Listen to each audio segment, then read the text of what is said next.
Amishpan 5, Nehuanotoca, Miquisli, Nicalbolito, Xicali, Nitramanalca. My name's Alex.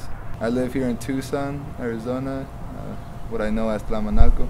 I was stopped after SB 1070 was implemented on the day, October 13th, and I was riding home on my bike and I made a wrong left turn and I got pulled over.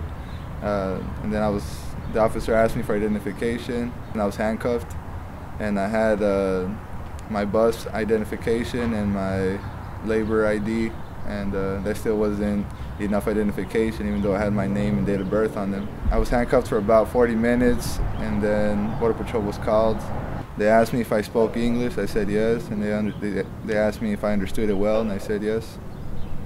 And then they asked me where I was from, and I told them I wanted to speak to my lawyer, and they said I couldn't speak to my lawyer. And then they asked me again, and I stayed quiet, and then they took me to the back of the truck.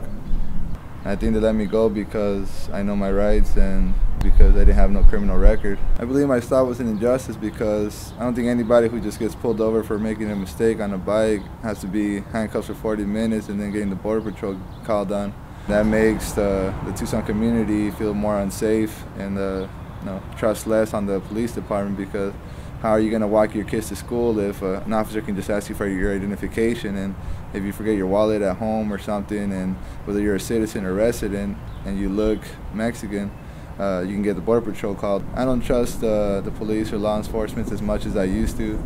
I don't believe that they're here to protect and serve anymore, but to discriminate and just be puppets to the Border Patrol. Before, I used to just ignore certain things about, things that I hear on the news or something about racism and stuff, but now that this has happened to me, it makes me think twice about things and how unfair things are and how unjust they are. My name is Alex. I'm from Tucson. Will you help us stop 1070?